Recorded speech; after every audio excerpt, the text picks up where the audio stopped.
What I want to do in this video is figure out multiple ways to express the area of this entire large rectangle, which we see is made up of these 6 smaller rectangles. So there's a couple of ways that we can do it. One way is we can just multiply the height of this big rectangle times the width of this big rectangle. So what's its height? Well, from here to here, that distance is going to be y squared. And then from there to there, that distance is going to be negative 6y. And I know what you're thinking. How can my distance be negative 6y? Isn't a distance always positive? Well, even negative 6y can be positive if y is negative. So it's completely reasonable to say, well, this distance could be negative 6y. So the entire height right over here is going to be, it's going to be y squared minus 6y. Or you could view it as y squared plus this distance, which is negative 6y. Y squared plus negative 6y, which is the same thing as y squared minus 6y. So that's the height of this big rectangle. What's its width? Well, the width is going to be the width of this purple rectangle. It's going to be 3y squared plus the width of this yellow rectangle, which is negative 2y, and that can have a negative out here with the same logic why this could have a negative, why the negative 6y could have a negative, and then plus the width of this blue rectangle. And so if you add them all together, the width of the entire rectangle is going to be 3y squared minus 2y plus 1. And just like that, this expression that I just wrote down will give us the area for the entire big rectangle.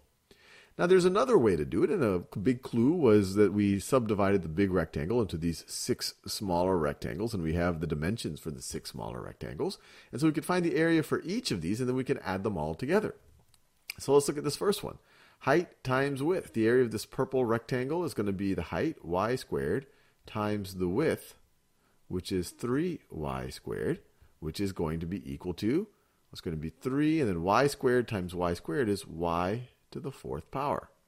What's the area of this yellow rectangle? Height is y squared. It's going to be y squared times the width times negative 2y, which is going to give us negative 2y to the 3rd power. What about the blue one? Well, height times width is going to be y squared times 1, which of course is just going to be equal to y squared. Now this green one is going to be the height, which is now negative 6y, times the width, which is 3y squared, which is going to be equal to, see, negative 6 times 3 is negative 18, and then y times y squared is y to the 3rd power. Now the area of this gray rectangle is going to be the height, which is negative 6y, times the width, which is negative 2y, which gets us negative 6 times negative 2 is positive 12. Y times y is y squared. And then finally, the area of this rectangle right over here is going to be the height, which is negative 6y, times the width, which is just 1, which is equal to negative 6y. And so if we want the area of this entire rectangle, we can just add up the areas of the smaller ones. So it's going to be equal to the 3, it's going to be equal to the 3y to the 4th, 3y to the 4th, plus negative 2y to the 3rd power, negative, let me write this in a color that corresponds to that, negative 2y to the 3rd power, plus y squared, plus y squared, minus 18y to the 3rd power, so minus 18y to the 3rd power, plus 12y squared, let's write that in black, so plus 12y squared, and then last but not least, we have the minus 6y, So this is an expression for the area of the entire thing, but we can simplify it more. So let's see, we only have 1/4 degree term, so I'll just rewrite that. So we have 1/4 degree term. So I'm going to rewrite that, 3y to the 4th power. Now how many 3rd degree terms do we have?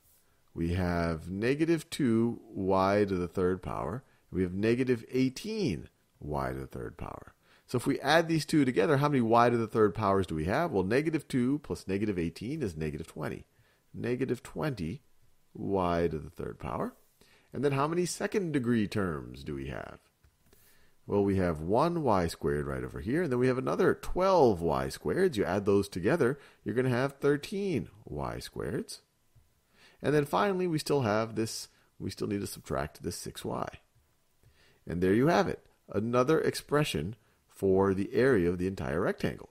And the whole point of doing this is to realize that this up here and this down here are equivalent, and that the way that we multiply this actually corresponds to exactly how we found the areas of the smaller rectangles right over here. You would say y squared times 3y squared is 3y fourth. Y squared times negative 2y is negative 2y to the third power. Y squared plus 1, y squared times 1 is y squared, which is exactly what we did when we found the area of these rectangles in this, I guess you could say, in this top row.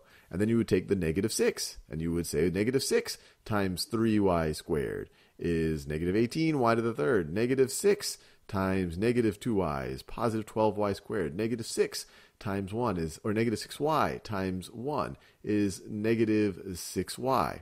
And just to realize that this isn't just some type of voodoo that we're doing, it completely makes sense when you think about it in terms of an area model like this.